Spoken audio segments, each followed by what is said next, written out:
Et à 7h19 sur Europe 1, Jacques Serret, c'est l'heure de l'édito éco. Avec Olivier Babot. Bonjour Olivier. Bonjour Jacques, bonjour Anissa, bonjour à tous. Olivier. Olivier, vous nous parlez ce matin de la fameuse taxe Amazon sur les livres. Selon vous, c'est une mesure désastreuse.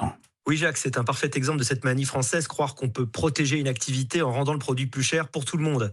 Officiellement, il ne s'agit pas d'une taxe, mais en réalité, c'en est une. Depuis 2023, l'État impose un tarif minimum de livraison d'environ 3 € pour les livres vendus en ligne.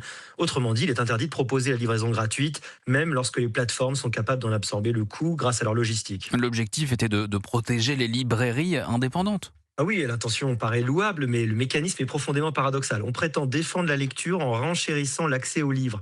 Concrètement, ce sont les lecteurs qui payent. Pour un ouvrage à 7 ou 8 €, ces frais représentent parfois près de la moitié du prix total. C'est une pénalité directe pour les étudiants, les jeunes et tous ceux qui habitent loin d'une librairie, notamment dans les zones rurales. Cette mesure ne pénalise donc pas vraiment Amazon ? Au contraire, puisqu'il encaisse le tarif minimum qu'on l'oblige à pratiquer. Non seulement le géant gagne plus d'argent, mais aussi il conserve ses avantages structurels, le choix gigantesque, la livraison rapide, l'abonnement Prime, les puissances logistiques et les recommandations algorithmiques.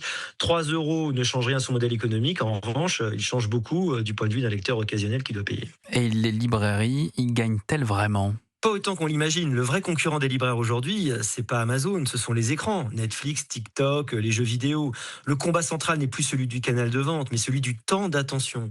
Or, cette mesure ne favorise pas la lecture. Elle la rend simplement plus chère, sans traiter le problème essentiel de l'attractivité culturelle. Vous y voyez, Olivier, un symbole plus large. Ben oui, cette taxe illustre une tendance très française. On tente de protéger un modèle traditionnel en pénalisant ceux qui sont plus efficaces.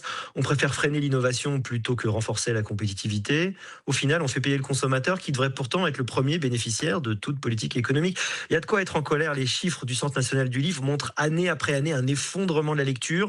Au lieu de tout mettre en œuvre pour la rendre plus accessible, cette lecture, on finit par en faire ce livre un objet de luxe. On marche vraiment sur la tête. Donc une politique contre-productive.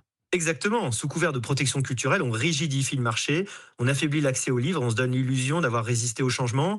C'est cela, au fond, notre masochisme fiscal, transformer des intentions vertueuses en coûts bien réels pour la société. L'édito éco signé Olivier Babot sur Europe 1. Très bonne journée à vous, Olivier.